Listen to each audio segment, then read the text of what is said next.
What's up, everybody? We got a brand new episode today with Luna Whitcomb. Now, we filmed this together earlier in the week because right now it's Saturday, and right now she's actually out at the Build a Soil Days event, so couldn't be here on Saturday. We recorded this earlier in the week. Now, you may recognize her. I had highlighted her in one of the breeder spotlights that we've done previously on this channel, and that's one of the things we're going to talk about today. We're going to get into the results of the skunk project. Also going to be talking about nutrient loading in organic soil because she is on the cutting edge of organic practices. You can learn more about that in her link, so check those out at the end of the show. Also going to talk hand watering versus drip, breeding, a whole bunch of good stuff. I know you're going to enjoy this, so without further ado, let's get into the show with Luna. Welcome, everybody. We are back with another fun episode, and I've got a returning guest for you. We've got Luna. How are you doing today, Luna? Hey, Chad, I'm doing great. It's good. Thank you for having me on again. It's good to be back.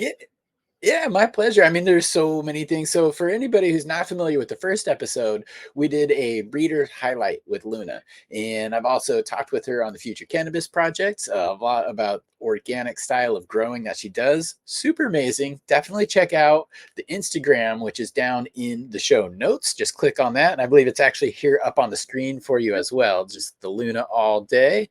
So yeah, but again, thank you for coming back. We've got some more exciting things to talk about.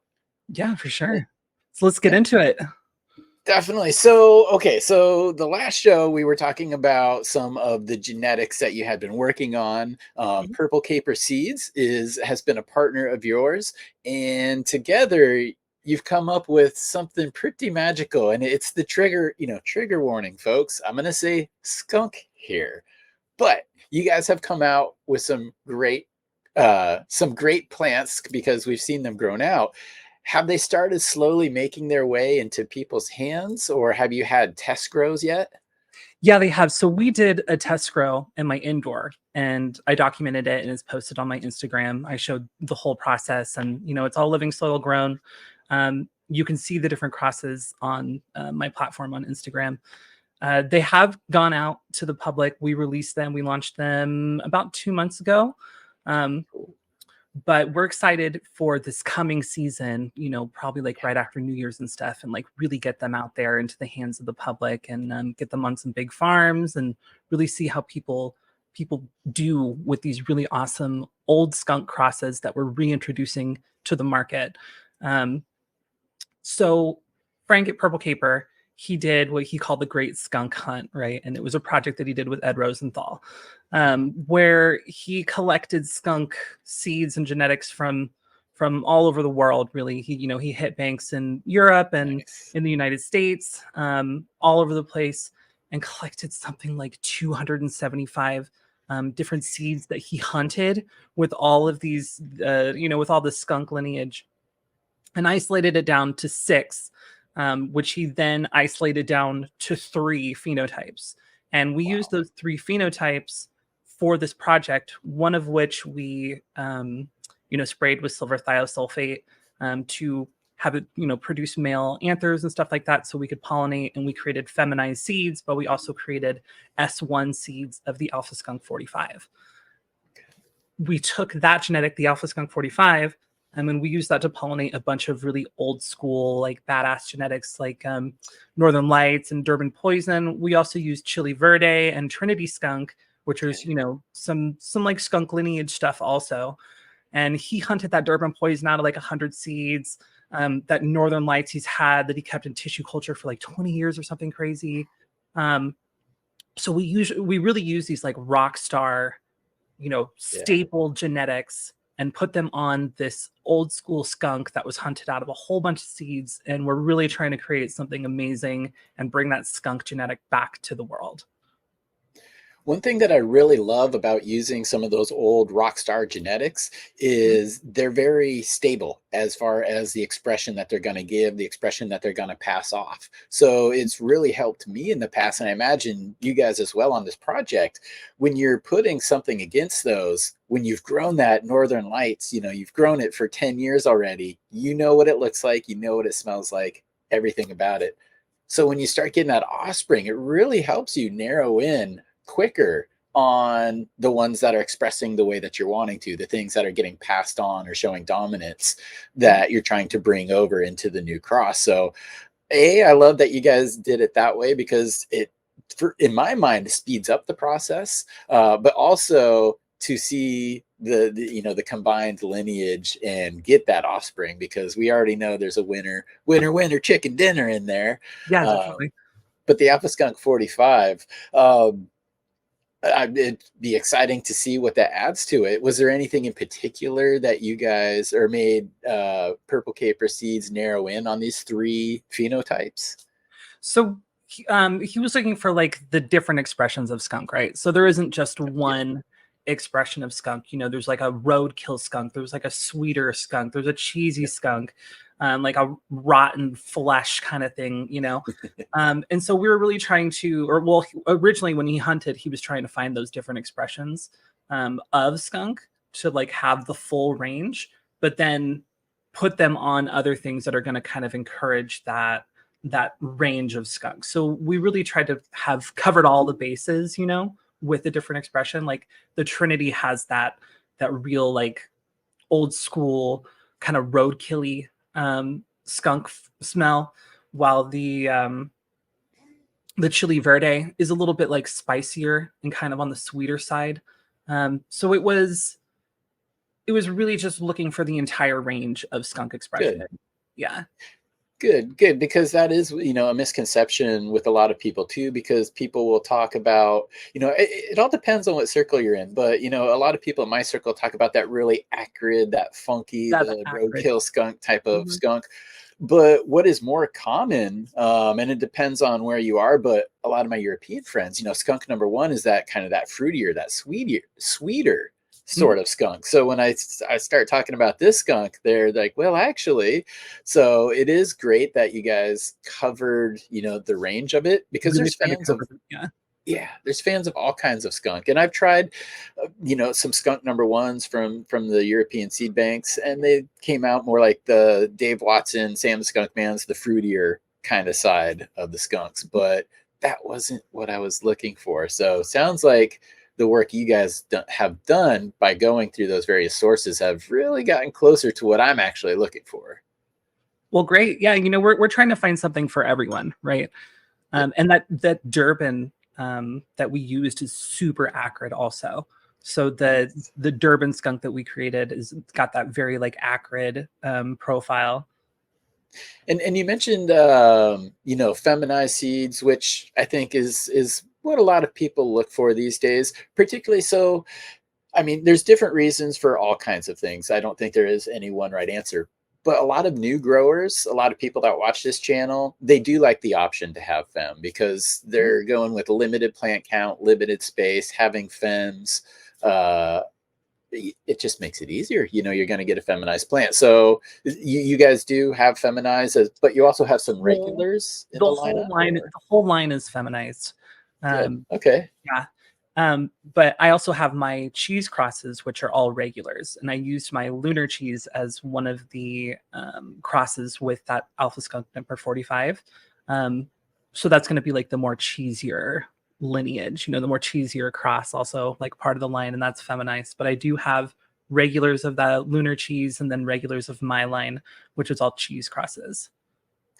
I like that too. I'm also, a big cheese fan, and that's kind of like a branch of the skunk. We won't go into that entirely, Yeah. but so the lunar cheese is great, and that's regulars for people who really like, because you have more genetics than that, and then hopefully, if people go to your Instagram, they'll be able to find links to where you'll have, your seeds or your kind of the catalog, your strain history.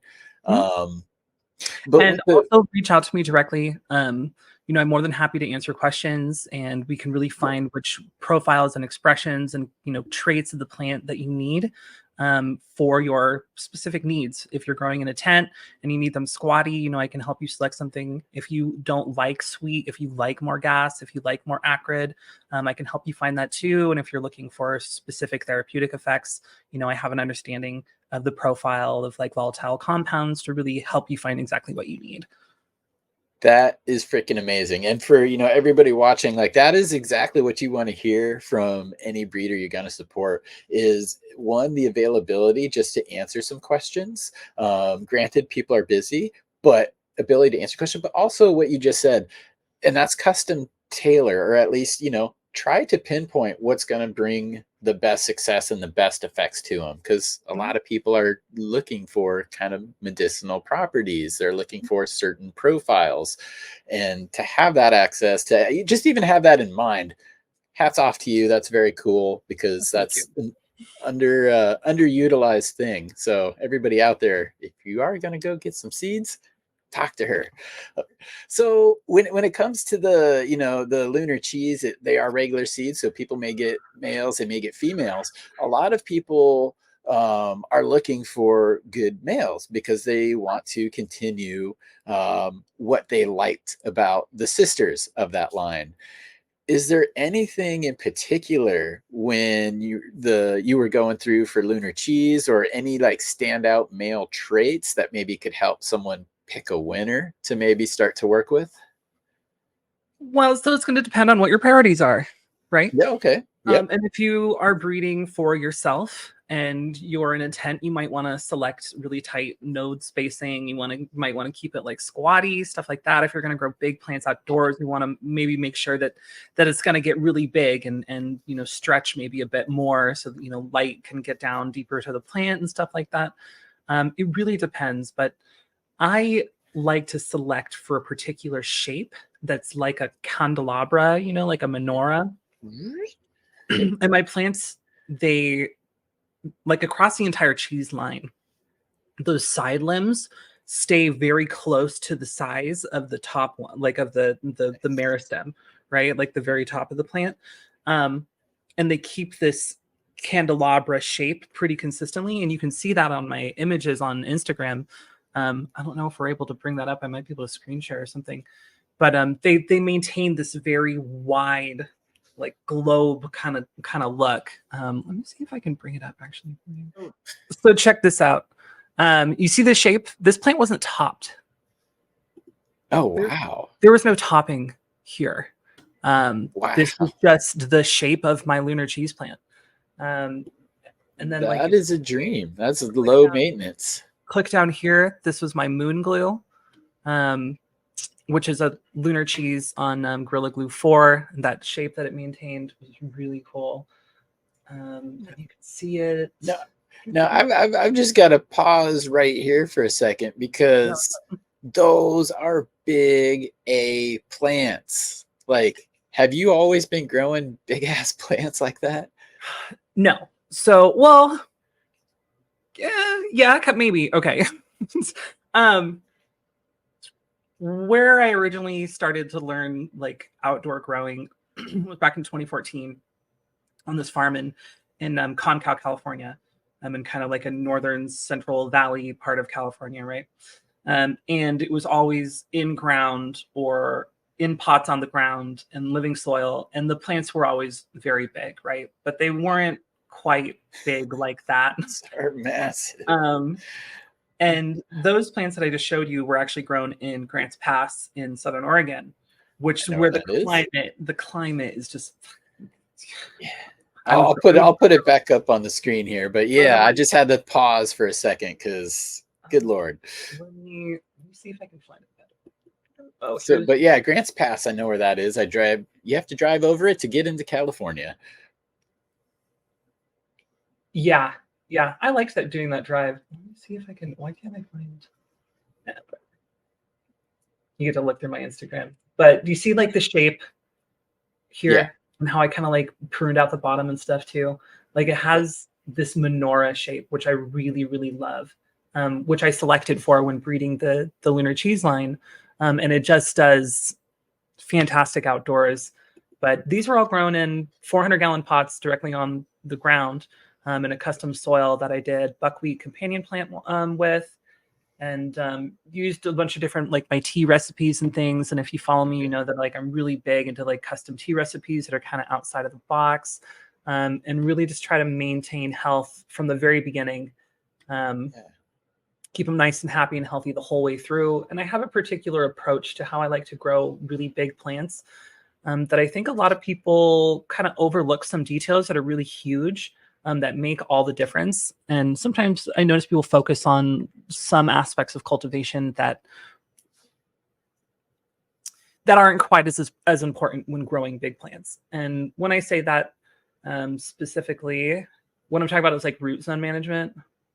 That's a huge thing. So here's this, this thing is, so this center cage here is, I think, 4 feet wide, So this plant is like 13 or 14 feet wide. This is my boyfriend at the time.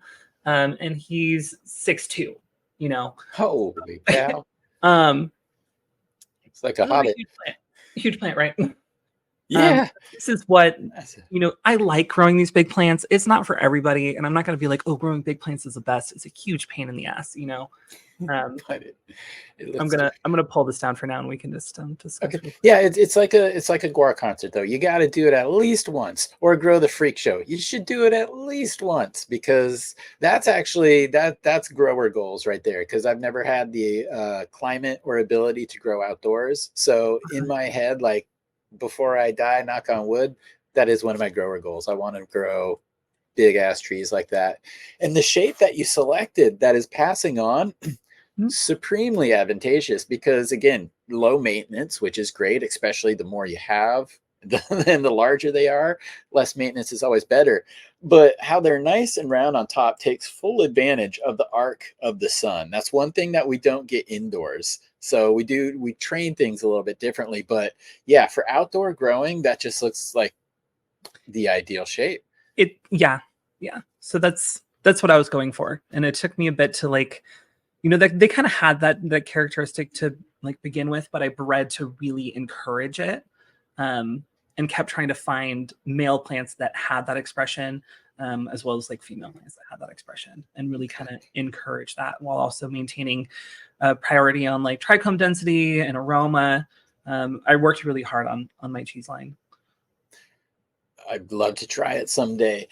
How does that for a tent grower? How does that kind of translate in? Because we know we can't grow a plant that large in there, but it doesn't mean we can't still grow that same plant. So do you do a lot of testing indoor and outdoor just to see if there's different expressions? Or yeah, for sure. I mean, I cultivate indoor, greenhouse, outdoor.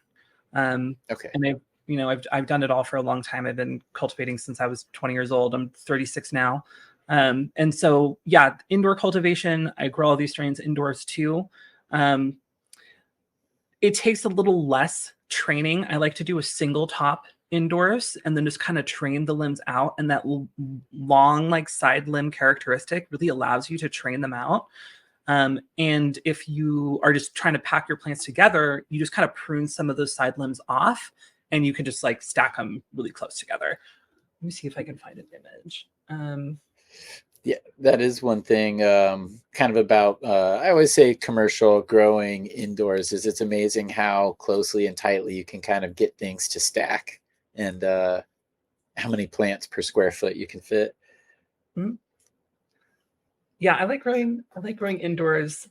I think that the fun behind growing sun grown is like unmatched. There's just something about going out there and like getting in the sun and playing in the dirt and having butterflies and frogs and bees hanging out with you, and you're watering in the sunshine and your plants are all big and happy.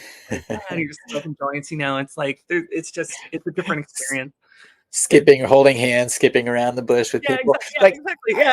Yeah. I would fully agree to that. But like the control freak or like the worry wart inside of me is just like, man, I need my like absolute control over bugs, over environment, over my rain. I need that control to like feel good. But again, one day when I'm in the right climate. Yeah.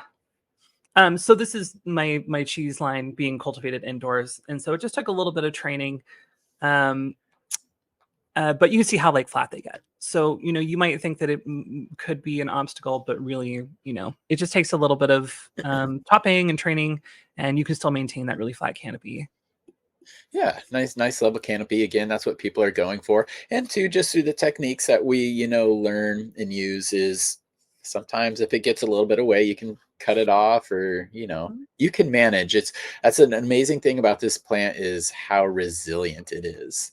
Yeah. I imagine with some of those outdoor trees, you've had branches just break off because of wind or because of rain. Like, what do you do when it's just kind of halfway hanging on? Do you try to save that one, or do you just take it off? I mean, if the cambium layer has been torn at like the crotch of the plant, at that point I just cut it off and I seal it with tree sealant.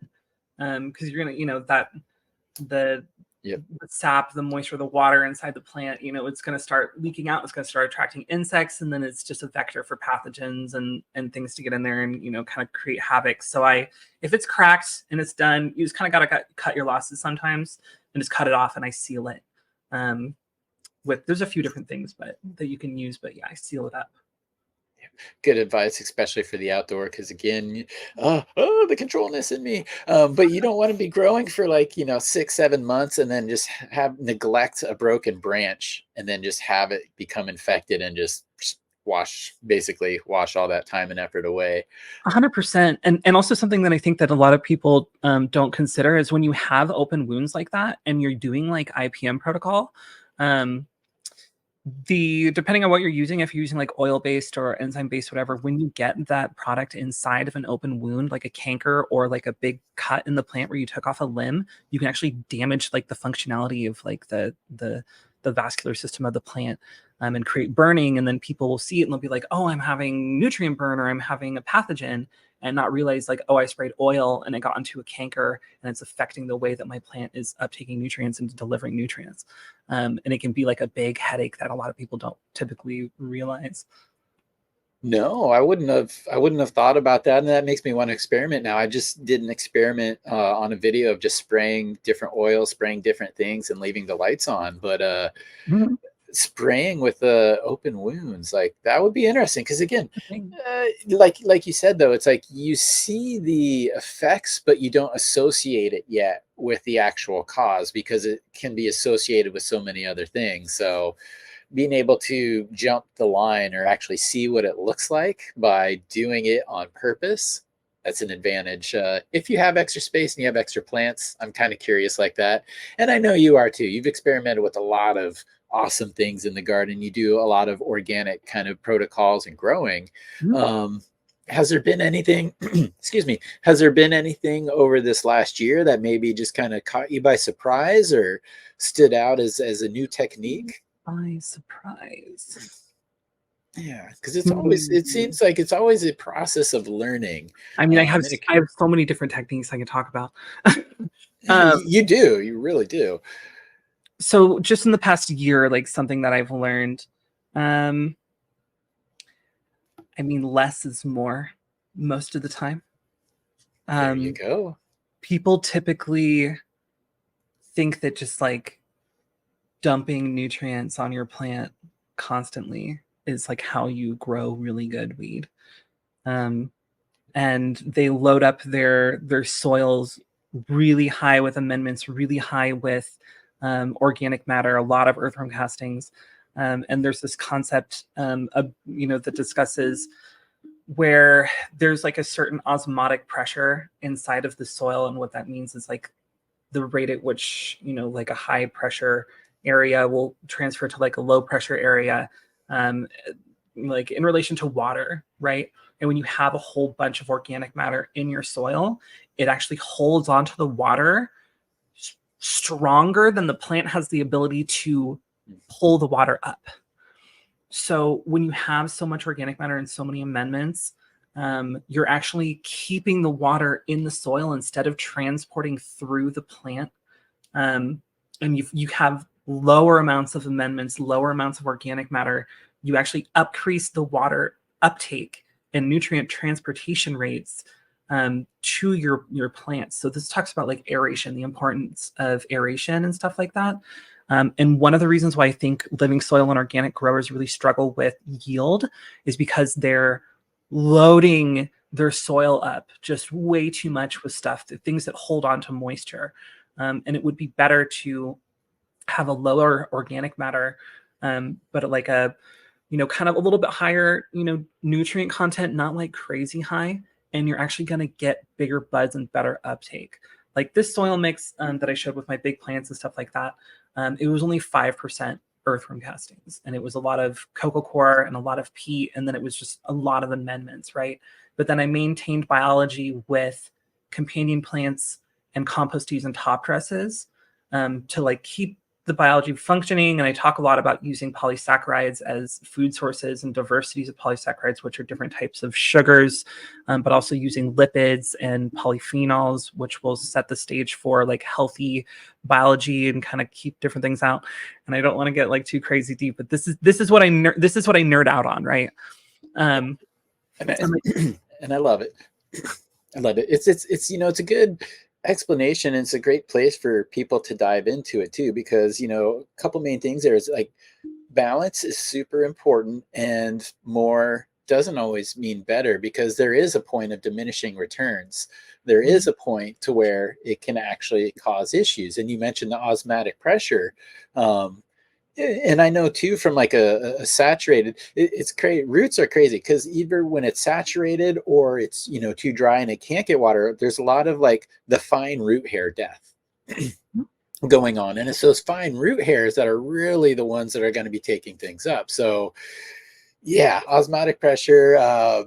That's we could go into that one another day, but that is important. And again, that's why you mentioned the aeration. It doesn't always just need water. It's a combination of water and air. So I'm going to do a video on that soon. I bought a few different soil moisture probes because I want to find the best one to recommend to people. I pick up like a EcoWid. I picked up the Blue Mott. I picked up the little ones with the 3 prongs that I already know don't work because I've tried them many times, but I'm just going to repeat it for other people. Have you ever used like a soil moisture I've meter? used all 3 of the ones that you mentioned. All right, break it down. and it's fun to and the thing is you can get multiples of the same product from the same manufacturer and put them all next to each other, and they all say something different. Oh no! Is there like a close enough tolerance though, like plus or minus, or is it like sometimes it's not a close tolerance? There's like this variation that's somewhat significant, and then you wonder like is my soil fully homogenized? Did I not set up the meter correctly? Maybe I should reset it up. But it's always good to have multiple instruments for measuring your moisture as well as like your environmental controls. I've had different, humidistats in my tent that were all the same brand, and they all said different things. And it's like, how do you maintain, vapor, your vapor pressure deficit readings, when everything is saying something different, and so I do like to use those instruments for sure, but also you really got to pay attention to your plant and what your plant is telling you. With the turgidity of your leaves, the like how stiff your leaves are, how angular and pointed and happy they are, which is like the water pressure inside the cells, as well as like leaf curling on the tips, which can be like light intensity, or it can be low humidity that causes transevaporation, which the leaf surface curling up to maintain moisture. So yeah, like use those meters. I've been using the EcoWits. That's the one that I narrowed it down to. When I grew those big plants, I was using the Blue Mat sensors because I had Blue Mat irrigation running on those plants, which I love. I love Blue Mat irrigation. It's really cool. It's simple. It's low tech. I'm big into low tech stuff. So like the EcoWit, or it's an aerometer, right? That's what the EcoWits are, yeah? It's different. So like, because Blue Mat's the tensiometer, but yeah, the EcoWit works on it has a different formula, but it gets close to the same answer. That's like I'm just like a ceramic probe at the end, right? The Blue Mott one I have, but the EcoWit is just more of almost like a shank. Okay, what I'm thinking of is like an aerometer that has ceramic on the end, and it's like the Blue Mat one, but it's not digital. And I'm big on things that aren't digital. I think that there's less room for error. And I'd really like to just get like an old school barometer that I put in my grow room, that just functions on like Like the low tech, weatherman had. Yeah. like the weatherman had. I feel like I just trust that stuff a little bit more than digital things where calibration can be off and whatever. But Well, I've always been, the lift your pot kind of person. And in uh-huh. large beds, outdoors, 400 gallons, you can't lift your pot. So you do kind of have to look at the plants. You do kind of have to read them. And like you said, you're talking about the turgidity of the leaves. Underwater and overwater, unfortunately, they'll lose pressure, but that's kind of goes back to the fine root hair death. Um, is there anything else that you look for in a plant or at a plant to say, you need some water, or maybe you've had too much?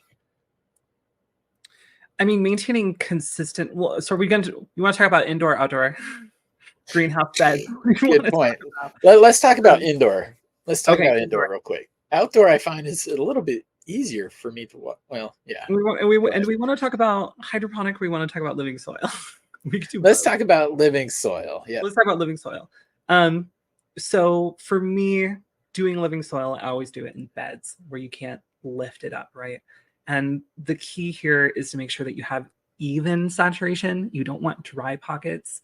So I do like a very grid-like watering. I go around the edges, and then I go back and forth. Or depending on the circumstance, I just flood the whole bed. And I don't like using fabric pots. Once you get water on the edges, the water just kind of rolls over and like spills on the ground. So I like using that. Or if you do have fabric, you put some like plastic liner along the outside to kind of keep it from just like flowing over. Because once you have it flowing over like that, you're not getting the moisture as deep as you need it to be.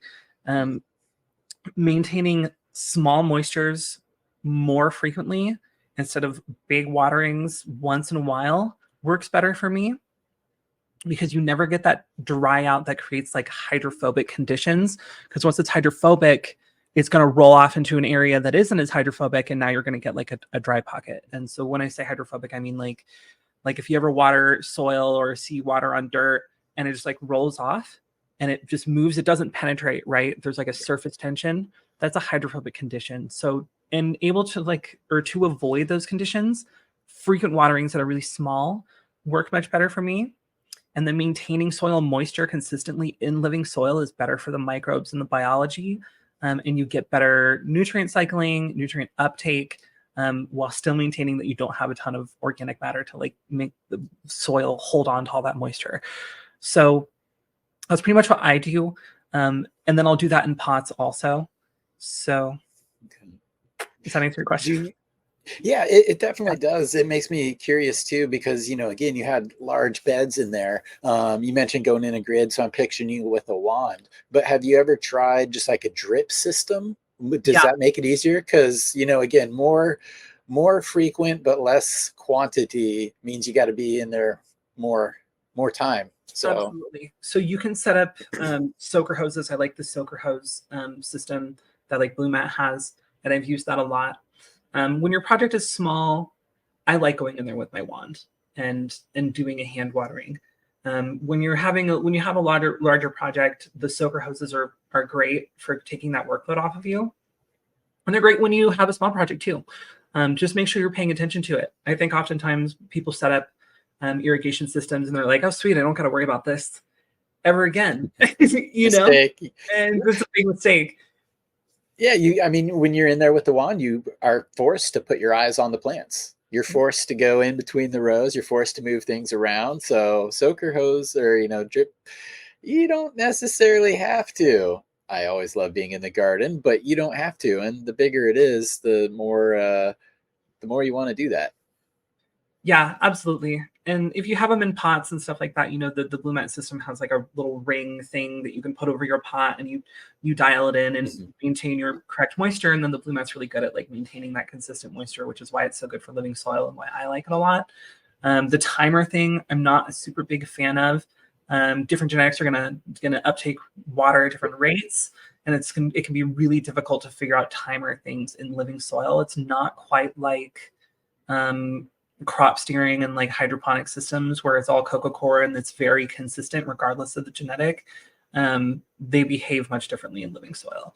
So I don't like doing the timer system in living soil grows. I think that it can create problems and you can get really inconsistent conditions in the soil. I do a lot of like every bed that I have has different genetics in it. So like I personally like to just go in and hand water because my indoor isn't that big. It's mostly for testing out genetics that I breed. It's just 8 beds and 16 lights.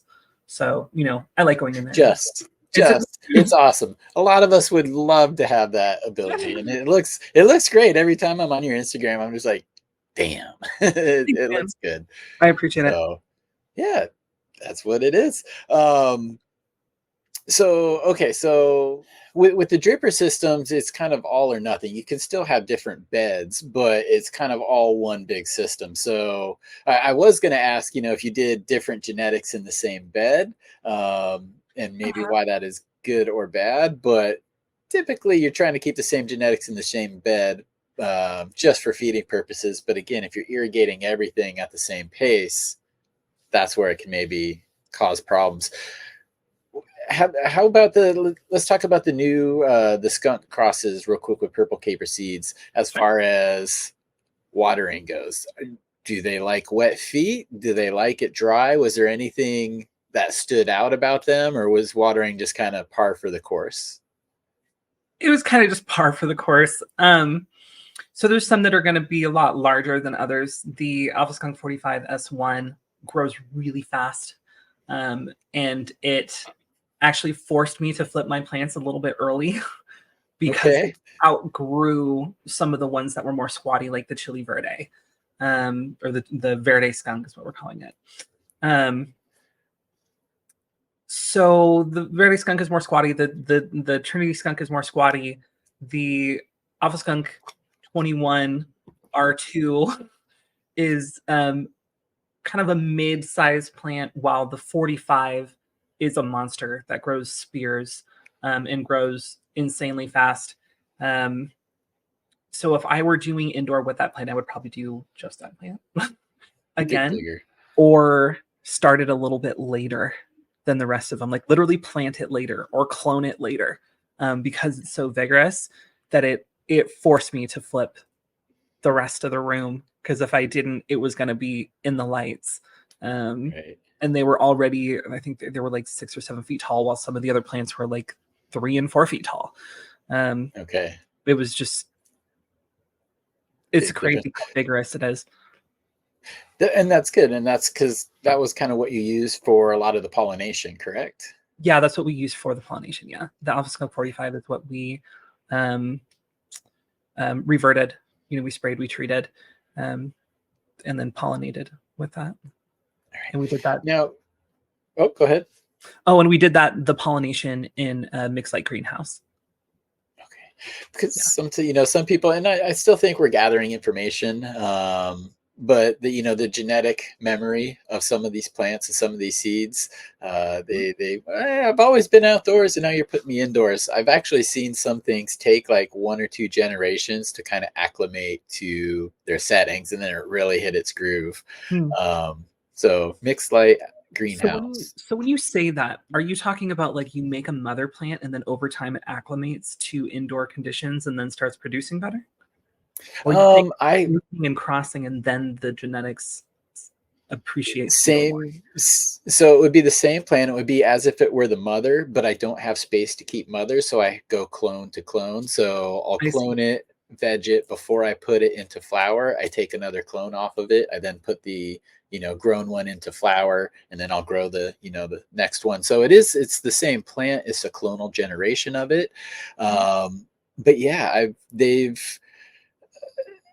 I've had some that showed some intersect signs on the first run, and it's like, it was good enough for me for like head stash to kind of keep and want to play with. And then just after a couple generations, I don't see that anymore. It grows a little bit tighter. The profiles pretty much remain the same, but it's just some of those funky like intersex traits that I've seen acclimate its way out, but we'll just it's nothing that I've ever wanted to work with. What's that? This is just interesting, and I have a whole bunch of questions. um, because there can be so many different reasons for like genetic expression changing, between nutrients, between light spectrum, between clone health, between mother health. And I think a lot of people don't realize that it's like the health of your mother and the momentum of vigor that you maintain throughout your grow can express or can change the genetic expression of a plant. And sometimes maybe you get a clone and it's just not as healthy as it could be. And it takes a couple of generations of being in your hands to really get vigorous. And then you see that change in genetic expression. Or it was cultivated under a different light spectrum and you shift it pretty drastically where it's like, this isn't what I know. This isn't what I like, when you take an outdoor clone, you bring it inside, you might see something like that. So to me, I'm curious as whether or not it's like, if it's bred outside, it needs to stay outside. I've never really experienced that as much as like, if you change the way that a plant is cultivated, it's going to take a while for it to get used to it, It will. And I think especially with clones too, that's going to be kind of a larger impact. What I was referencing though, it was all from seed. So it's like the first like grow from seed is the one that had it kind of questionable. And then within a couple runs, those traits kind of disappeared in my environment. I have heard of, as far as clones go, but people, putting things outside and then all of a sudden they're reinvigorated. They're like, and then I bring it back in for, the rest of the year and I'll put it back out for a few months. So I have heard that, but in that example, in my personal experience, it was from seeds. Yeah. It was the first round of the seed was just like not as desirable, but then clone it went on. And actually now, I'm not really interested in that seed version. I'll finish it, but as soon as I can get a clone off of that seed, I'm cloning that to start to use as what I'm judging. And then I'll just kind of see if green all the seeds, the seed ones. And then that gives me an idea of male or female, but also a little bit of the profile. So I'm not going to waste my time completely growing out all of those clones. Yeah, for sure. And I think that could totally be it. Things just get used to being cultivated indoors or outdoors. I'm always reluctant to jump to conclusions without like a lot of side-by-side testing and like empirical evidence, because there's just so many variables in plant cultivation between like environmentals and light spectrums and soil and nutrients. And, there's just so much that can go on. And also in my experience, I've never really ran into a genetic that is just like, oh, it was bred outside, it doesn't do well inside, or it was bred inside, it doesn't do well outside. I've just never really run into that. But, I also didn't try the seed that you tried. And, True. So it's just, I'm just reluctant to jump to conclusions like that about things. Yeah. No, understandable. It's good to be skeptical. Again, we always talk about like trust but verify. There's a lot of times where I'm swimming out of my league listening to somebody. I've been in those shoes listening to you talk about some things, and I'm like, wow, okay, I see her results. I see what she does. She seems pretty cool. I'm going to trust you. But then I also go back to verify some of the things, like what was that word I didn't understand? Why does this part of the process happen? Because you can't possibly explain everything so everybody understands it all at once. But if we trust and then verify, that's important. Because like you said, so many variables can go into it. So many things that I'm unaware of can contribute to that as well. So all anecdotal at this point, but I've seen it a few times. Minutia that you can get down to with cultivating to like ensuring that specific cofactors are present to, biosynthesize specific enzymes that allow the plant to do specific things and have like, genetic expression. And that's where we see like terroir come in and like specific soil compositions, creating different expressions. And, I have this Gelato 41 cut that I've had for a long time that I've grown in a whole bunch of different soils and different conditions. I've grown it hydroponically, I've grown it in different soil mixes, and each time it expresses itself differently. So it's just, there's so much that goes into like why and how a plant expresses itself. You know what I mean? Yeah, even just as simple as HPS versus LED. Now we're really kind of, since people Mhm. are kind of going back and trying both now, we really are seeing the differences.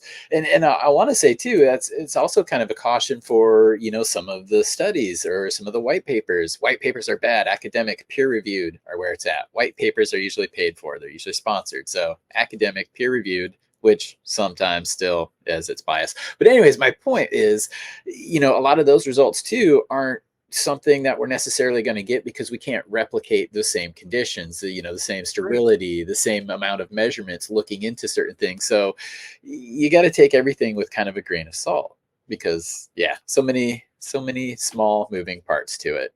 I love this plant. I do too. Love I do it. too. There's a reason why. Yeah, there's a reason why I've been growing it for so long. Exactly. Yeah. Well, what are some of the things that you're kind of working on for the future?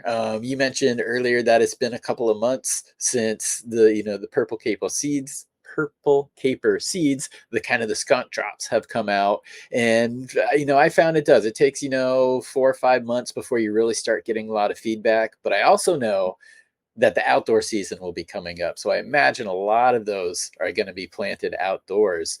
Are you still kind of Yeah. continuing to work and refine that, or do you have some new stuff coming up in the future?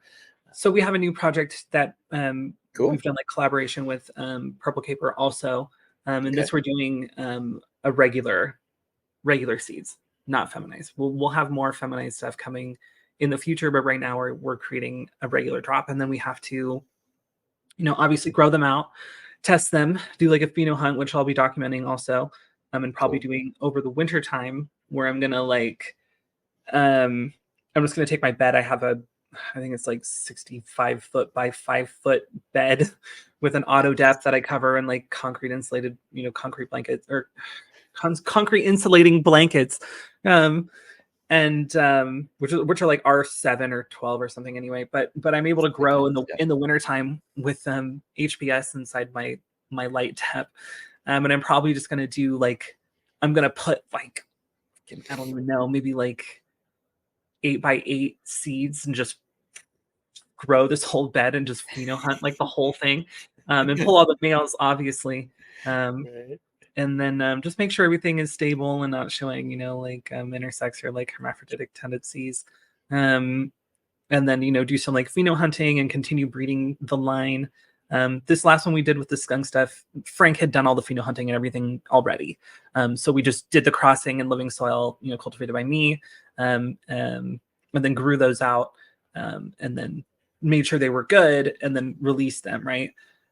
So now we're starting a whole new project which is going to need to be tested and stuff too. But I'm excited to do that. We have like 16 different crosses. We did some more older school stuff. I'm working with my raspberry moon cheese, Okay. and pollinated a whole bunch of things with that. But we put them on like some more because we did like the old school stuff, right? But now we're doing kind of a little bit more like new school things, Mhm. which I have my opinions about. but we're working with like really hype stuff, but also introducing it to kind of my more rare lineage raspberry moon cheese onto like some hyped new stuff, Okay. like glitter bomb and Oreos and but we also did Chemdog and Yes. Super Silver Haze and Yes. um, I was going to ask if you had any hazes in there. yeah, we put a haze in there. I'd have to like pull up the list, but it's like a mix between solid classic strains and like Mhm. hyped out mainstream strains. Right. Well, I mean, with like the hyped out mainstream strains, one of the things that's fun is trying to move it in a direction. Like there's always something that where some of the old school people are like, yeah, it looks good, smells good, but I would change this about it. And that's your opportunity is when you have something that you love and work and has all the qualities you want, put them together, see what you Exactly. get. Exactly. So, the Oreos has that like the insane trichome density. Um, Hmm. and same with the glitter bomb. But my raspberry moon cheese, it has these more older genetics, but it still maintains the like trichome density that you would expect in like the modern day. And like it has really unique aromas that are hard to find because it's like, blueberry on kryptonite on UK cheese is the lunar cheese. And I'm using that to pollinate these really, mainstream genetics that look really, really pretty. But I think we're lacking a couple characteristics that are very valuable. And I'm going to try to like take the old school and the new school and combine it. And I like that.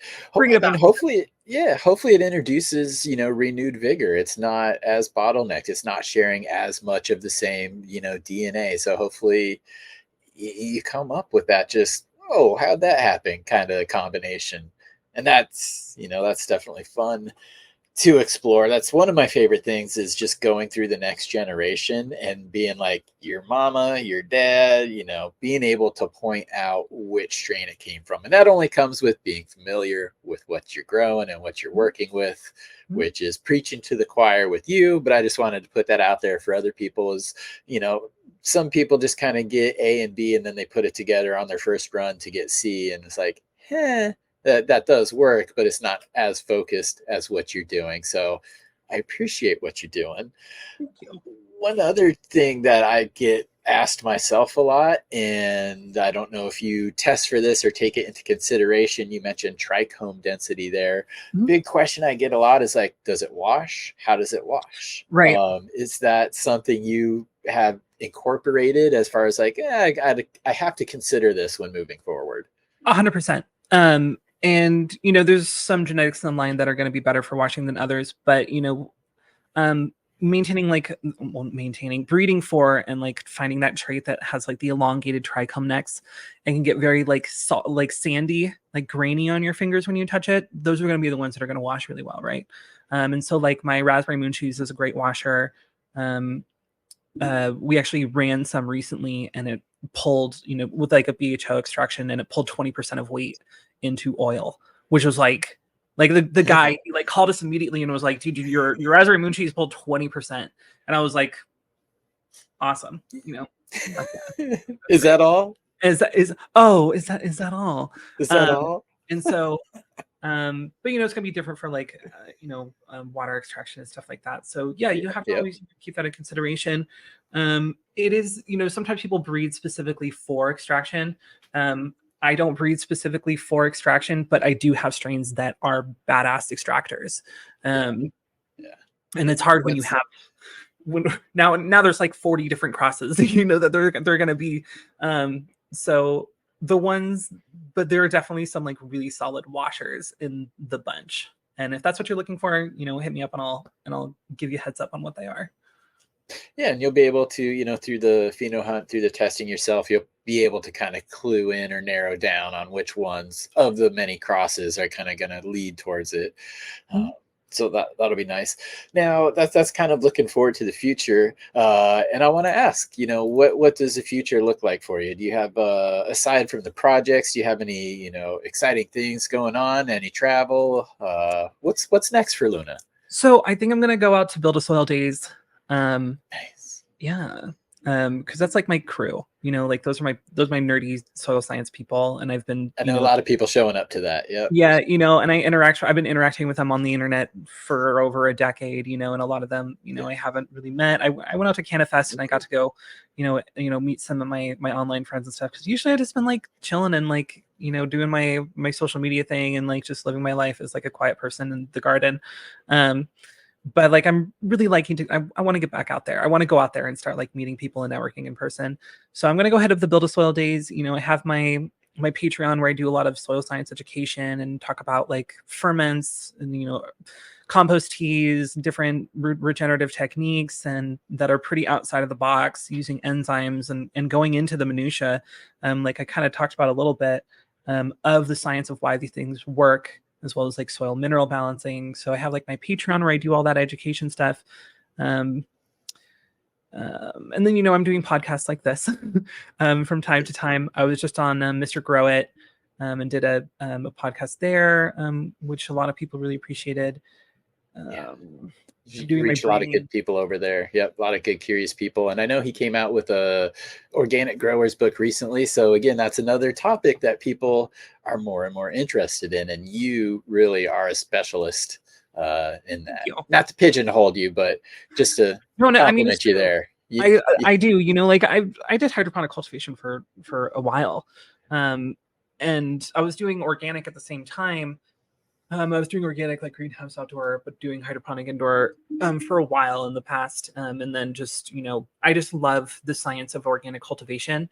And it's, different strokes for different folks. There's nothing wrong with hydroponic, and I'm not going to like take a dump on someone for doing it at all. There's absolutely no shame in it. And some people are really like rigid in their dogma, but that's not how I am. If you're growing, you're growing. It's the plant, it's a plant, and it's about enjoying yourself. It's about, getting your medicine to the people in whichever way that you need to do it. Yeah. And then, on my Instagram, I'm always doing like educational stuff. If you read through my stuff, it's not just like me posting pictures of weed. There's also that. But I like to use my caption and like my description area to really go into specific content, like concepts, and talk about what I'm doing and why, and like how you can integrate it. So like check out my social media, if you want to support me through my Patreon, like, you'll definitely learn some stuff. People that are in there, like, really rant and rave about how much they like it and what a great resource it is. It's full of, research papers, white papers, peer review stuff, links to things, databases and stuff that people normally just don't know about unless someone tells them. As well as PDFs of like, resources and things. Yeah. Get that. Any travel coming up in the near Go to future? Southeast Asia. I'm going to Southeast Asia, baby. That's Thailand's down there, right? That's Thailand, So yeah. I'm gonna fly into Thailand. I want to stay and run around and like jump between different like farms in different countries and see how they grow in like Southeast Asia. For real. Because they've got some really interesting techniques there that I'm sure nobody talks about. And I'm sure that I have some cool techniques that I could teach them. And so I think I could leave a little cool footprint and show people some cool stuff. Because I'm definitely privileged as a grower, and I learned these things through a cash crop that allowed for advancement in certain techniques that otherwise wouldn't have been able to be done. And I'm very privileged in that way. So I want to go over there and like, if I can teach them, I will offer it to them. I'm not going to go be like the savior to go like save the people. Right. But, They're like, we're fine. Yeah, but like I want to learn from them. And if I can offer help, I want to offer help. And I'm going to document what I learn and like, maybe take it into like the scientific background of like what exactly they're doing and how it's like benefiting and stuff like that. And like give them an opportunity to discuss like their tradition behind cultivation. And I know in Thailand they're doing cannabis, and those other places are definitely not. But I'm going to hit Thailand. I'm going to try to hit Vietnam, Cambodia. If I can get to Nepal, I will. I wanted to go to Myanmar. Not a good time to be going to Myanmar. No. But yeah. Oh, I'm sorry. Go ahead. Oh no, I was just going to keep ranting about traveling. I was just in New Zealand, but had nothing to do with cannabis. But yeah, I'm going to try to document like that cool stuff in Southeast Asia, like surrounding regenerative and organic cultivation. And it's probably not going to be cannabis most of the time, but I want to just like go check it out. This knowledge applies to so many things: food crops, food, access, food safety. That's important all around the world. You can use that. And it is kind of cool to, again, you mentioned the why, kind of maybe explain the why behind some of the things that are working for them if they're not necessarily doing it. Because a lot of people, especially old school growers, are like, I don't really know why. That's just what we do. That's how I was told to do it. I do it and it works. But understanding the why is great, because then you can kind of tweak it. A lot of the, things that you offer as far as, for plant health, they're low cost inputs or no cost inputs, which is great because that's not taxing on, their budget. But also to see how they grow would be absolutely fabulous. Again, because they've had success just doing it this way. We're like, yeah, doesn't everybody do it that way? But something to you're smart enough to identify what's different. Like dry farming, like people are so successful at dry farming.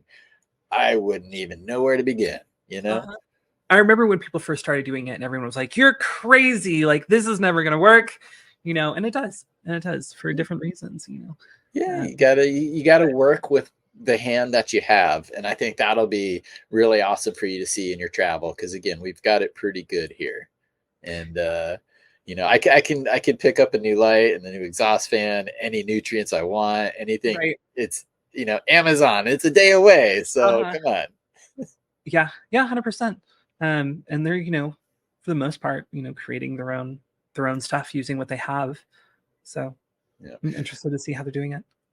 yeah. Well, that's exciting. I'm interested to see how they do it as well. So hopefully you bring the camera along and maybe take just a little bit Well, of footage. Good. yeah. Okay. I'm gonna go there with a friend for a little bit, but then I'm gonna be wandering around alone, and I'm a little nervous about wandering around alone in a different country on like farms and stuff like that. But maybe I'll figure it out. Maybe I'll get kidnapped. Maybe you'll never see me again. It'll be fine. Geez, all right, so now we I'll need figure it out. the weekly check-in, the weekly Yeah, vlog.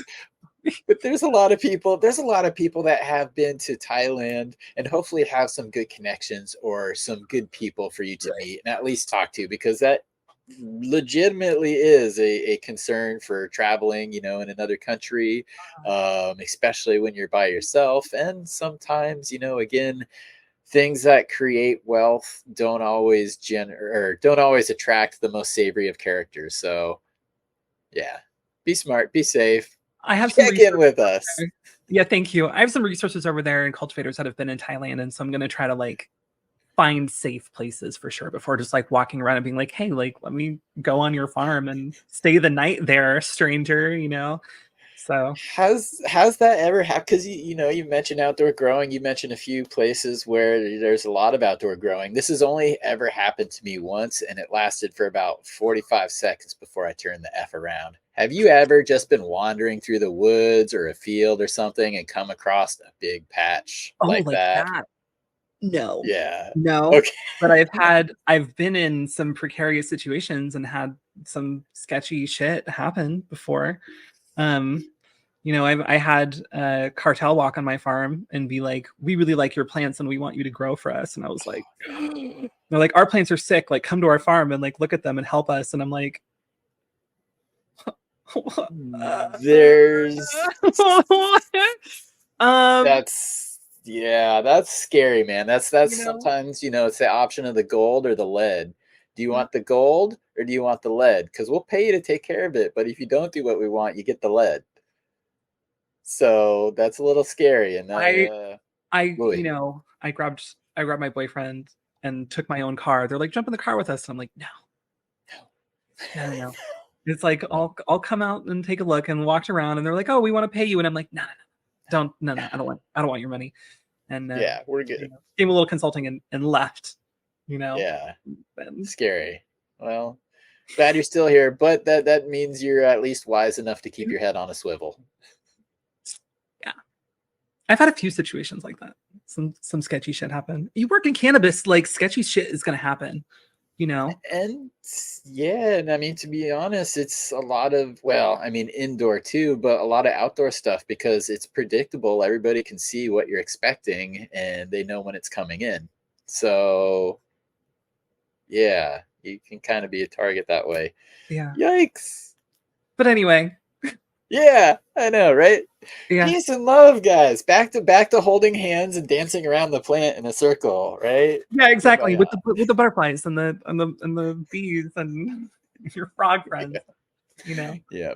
Well, that's, again, the being able to be open about it, that is one great benefit about legalization. Even us just mild mannered geeks can do it now too. We don't have to be thuggish, ruggish bone just to grow this plant and survive in the industry. And, around the world too. Again, Thailand is going to be a great place for you to visit. I'm sure you're going to see some cool farms, but there's also, like Tokyo, Japan. I still think it's almost like death penalty there. So Yeah. yeah, Yeah. don't travel to places that you shouldn't have it. Yeah. I'm always really careful. I'm definitely not going to bring anything there. I might try to bring Yeah. something back. Wait, I didn't say that. Wait, never mind. Yeah, right. No, I Seeds are a great thing. I Uh, do collect those on my travel. So I hope you collect some too and uh, you play with them and will benefit from them later. yeah. So before we go, I do have your Instagram down in the show notes. I will also link your Patreon down in the show notes. So if you Yeah. guys watching want, a deeper dive, further explanations, again, understand the why behind of a lot of the success she has and the pictures that you see on her Instagram, hit her up on the Patreon. Anywhere else, or are those the two best places to find you? Um, on my Instagram, there's a link tree in my bio. It has, articles that I've had published, articles that I've written for different companies, where I go into like some deep concepts behind cultivation, and fermentation and stuff like that. So yeah, check out the link tree in my bio of my Instagram. Um, and yeah, there's stuff on, there's stuff on breeding, there's stuff on soil, there's all sorts of stuff. But Cool. So that's the place. Go to IG, hit yeah, the go to link my tree, and that's where I put all my, boom. like, I mostly do all my efforts and stuff around, or on IG. Cool. All right. Well, I'll be looking forward to that. And everybody, hopefully, you guys are looking forward to trying some of these new crosses. Let us know how those skunk crosses are going for you. Send pictures to Luna, send pictures to me, because I'm sure we're going to have you back on in the future. But thank you for coming and hanging out today. Yeah, thank you very much for having me.